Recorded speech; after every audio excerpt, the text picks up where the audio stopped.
A few days ago, I reported on or at least I put on my website an article from Foreign Policy magazine called "The Coming Oil Crash." It says, good news, gas prices could go down to $2 a gallon by autumn, and that's the bad news for Vladimir Putin, or really anyone whose government depends upon oil, or should I say, on the price of oil.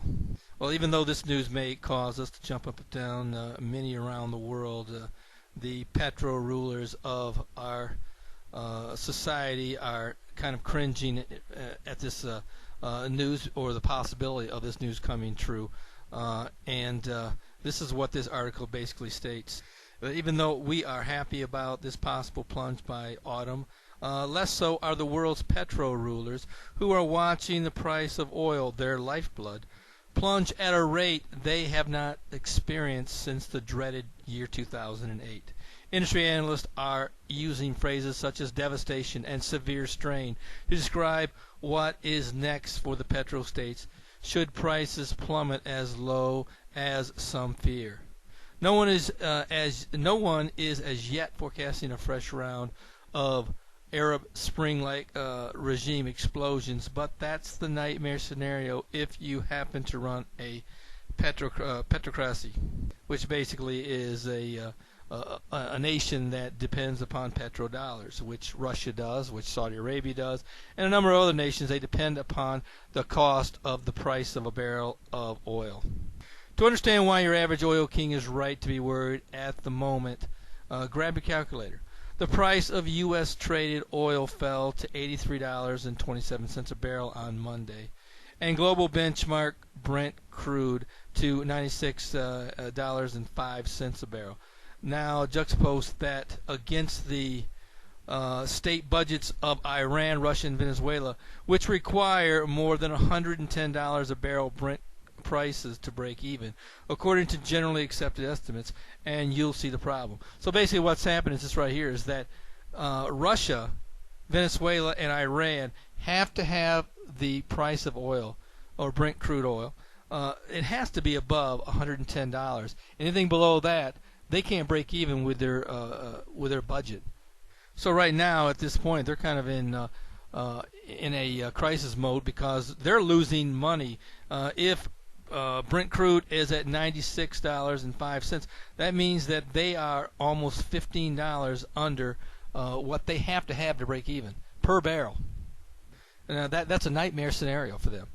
They cannot have the price of oil at that price and survive, and to run a government the way they want to run it.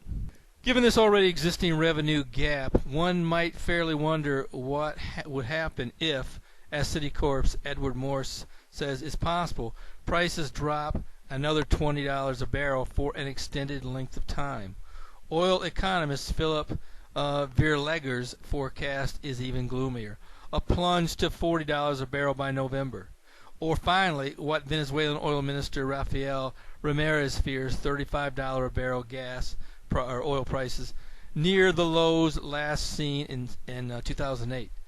In Russia, for instance, $35 or $40 or even $60 a barrel would be devastating physically, says Andrew Kuchins of the Center for Strategic and International Studies.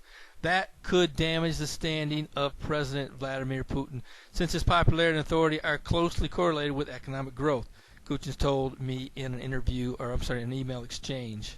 With few exceptions, the same goes for the rest of the world's petro-rulers, whose oil revenue supports vast social spending aimed at least in part at subduing possible dissatisfaction by their populace. Saudi Arabia can balance its budget as long as the prices stay above $80 a barrel, according to the International Monetary Fund, although projected future social spending obligations will drive its break-even point price to $98 a barrel in 2016. Of the major petro-states, only Qatar, with a requirement of about $58 a barrel to balance its budget, appears to have sufficiently disciplined state spending to weather all but the most dire forecasts. The biggest uncertainty, though, in the global market isn't whether oil prices will drop further. they seem likely to. But how long they will stay down. In short, how long and at what scale are the petrocracies likely to suffer? This state of affairs is a woeful blow to petro rulers after 9 years of mostly nirvana. The year 2003 started with oil prices at about $33 a barrel, after which prices went mainly up, peaking in July of 2008 at $147 a barrel. They bounced back nicely even after the global financial crisis sent prices plummeting below their 2003 levels to about $31 a barrel in December of 2008. But here's something important that you may want to take heed, and that is when the Arab Spring unfolded, though. First Libya, then Iran triggered worried looks on trading desks in London and New York, and the price spiked to about $128 a barrel. But since then, the war in Libya has been taken, is pretty much under control, and the concern over war between Israel and Iran has all but vanished, and prices since have been on a seemingly relentless decline. And that's something that I think you should take note of, and that is that the conflict between Iran and Israel has not just been a threat of war, but it has been an oil bonanza for the rest of the world, such as Russia and Saudi Arabia and others who have seen prices continuously spike.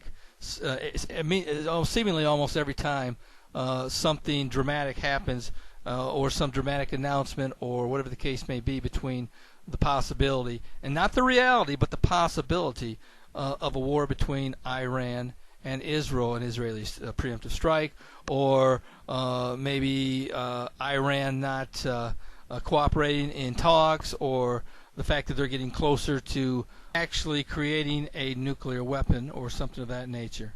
But there are times, even now, that I wonder if this prolonged negotiations or these seemingly leaked announcements that of a possible attack on Iran or a possible retaliation or whatever the case may be aren't just things that the petro world is getting out there in order to keep prices extremely high and to keep the budgets of the Russias and the Saudi Arabias and other petro nations above water.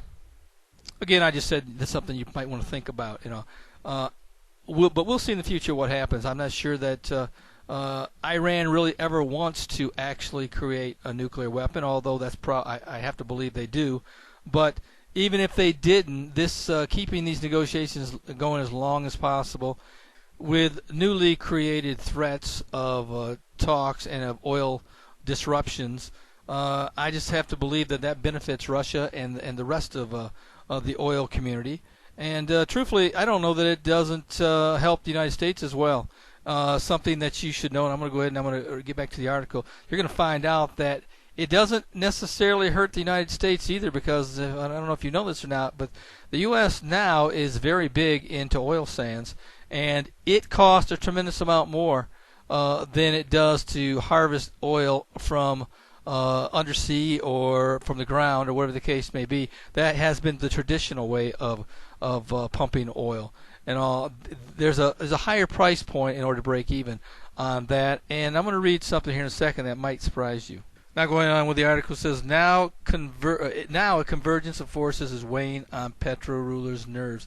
Europe's economic crisis, a slowdown in Chinese growth, including the demand for oil, a steep decline in U.S. oil consumption, with a simultaneous rise in domestic oil production, and a determined effort by petroleum colossus Saudi Arabia to build up global inventories. Now, the last statement that I made, a determined effort by petroleum colossus Saudi Arabia to build up global inventories, is something that you need to remember. It is perhaps the last data point. Saudi Arabia's aggressive actions to lower prices by pumping some 10 million barrels a day. That might seem baffling given Riyadh's economic stake in the oil game. But Verlager, The Colorado-based oil economist says the Saudi rationale is clear and linked to the kingdom's traditional long-term game. In an email exchange, Verlegger pointed me to an interview he did a few days ago with Kate McKenzie at the Financial Times. First, he explains the Saudis are out for blood when it comes to fellow petro-states, Russia and Iran, the former for failing to help calm the fury in Syria, and the latter for refusing to go to heel and give up its nuclear ambitions.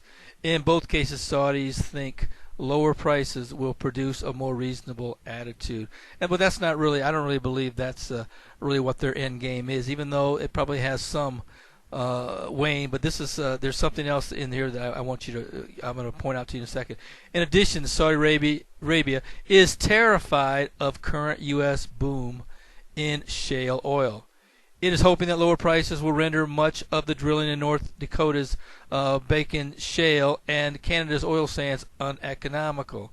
Finally, the Saudis are well aware that low oil prices helped to turn around the global economic downturn in 1998 and 1999, and they hope to help accomplish the same now, and perhaps win new affection from the world's leading economists. But truthfully speaking, I think what they're doing is this right here, is that they realize that this new oil sands discoveries that's been happening all over the world, even though right now the price of harvesting oil through sands is more expensive than it is in the traditional way, such as pumping it out of the ground or deep water exploration. It is coming down, but he's hoping that in order to keep the oil prices low, or again, they're pumping out more oil than they normally would because they want to make sure there's a glut, and with a glut, prices go down, and they want it to become uneconomical to the United States and Canada and other countries that are getting into these oil sands discoveries, so that and what they're trying to do is they're trying to outlast these countries. And I'm going to go ahead and I'm going to talk about that in a second. Meanwhile, though, Verlegger thinks that oil prices will crash. Markets overshoot when one is trying only to fine-tune them, as the Saudis are. He argues, which is the basis for the forecast of $40 a barrel oil and $2 a gallon gas by November. To the degree that such fire sale prices are long-lived, they could cause mayhem among petro rulers, while Verlegger thinks that the Saudis can maneuver prices back up when they want. The very nature of a crash demonstrates that markets can be uncontrollable. But the Saudis are willing to suffer the consequences, knowing that their own financial reserves, some $700 billion, give them staying power. In other words, they're going to try to outlast everyone else in this particular game. The Saudis are able to look at the long term, Phil Flynn, an analyst with Pricing Futures Group, told me. Now here's a point I think I want to make, and that is, the fact that Iran has not created a nuclear weapon yet, and the fact that they have the threats of still lingering in the air, and they have not come to any type of negotiated terms with the powers that be, it would not shock me a bit if Russia and some of the others are behind this lag and behind this failure, because and also what it does, I believe, is that it wouldn't shock me a bit if the United States is even in on the deal, because the fact of the matter is they need high oil prices. Without high oil prices, their big stake, and they have a monstrous stake in oil sands, not only in North Dakota but Canada, which will have a direct pipeline to that. Those prices need to remain high. Russia desperately needs the price of oil to stay high in order for its kingdom to stay in the black. And also, the bottom line is that, even though this may smack a little bit of conspiracy theory, I'm going to throw a little conspiracy theory at you, and that is that it wouldn't shock me a bit if the United States, if Russia, if some of the other petro nations are leaking certain situations or whatever the case may be in order to bring speculators something to bring to the table in order to say why prices need to be raised, or whatever the case may be. Seems like every time there's a threat of war in the Middle East, or whatever the case may be, even though there's not war, it seems like that's the driving force behind why the price of oil continues to be high. So what does all this have to do with Bible prophecy? Well, I'm going to go out on a limb and say this right here. I have a distinct feeling that some of these nations that depend so highly upon the price of oil, and at what point it does go or fall or whatever the case may be, very well could start a major war based upon just for the sole reason that they need the price of oil to rise. Now, let me throw a scenario at you. Let's say, for instance, that this does drop to the $40 and $50 range per barrel for an extended period of time. That would literally bankrupt Russia. That would bankrupt a lot of nations. And the truth of the matter is, they very well could start a war just based upon that, just so that oil prices could explode back where they used to be, because, right, as I said earlier, they have a break-even point of $110 a barrel in Brent crude oil. And if it gets down to $30, $40, $50 a barrel, and it stays there for an extended amount of time, that would literally break their economy, and they would go into, in fact, that cause a huge collapse in many, many nations who depend upon oil, including the United States, who, like as I've said, oil sands, the drilling for oil sands and the process that takes is extremely expensive, and it's actually a lot more expensive than drilling for oil in the various places, whether it be underwater or whether it be in the earth, whatever the case may be. It's a lot more expensive for the process to refine oil and through oil sands. So the bottom line is that it pays for countries, or it pays for the threat of war or war itself to be going on in order for prices in oil to remain high. So it wouldn't shock me a bit if that's how the next war, world war in fact, begins. Is simply based upon the fact that high oil prices are necessary, or a country could very well go into collapse. Again, this may smack to some degree in a conspiracy theory, but I don't do too many conspiracy theories, but I thought this was an extremely interesting article that kind of opens up my eyes to some things I haven't necessarily thought about, and that is this is just one more reason why the next major war could take place, and why. Well, this is Terry Malone with the Calvary Prophecy Report.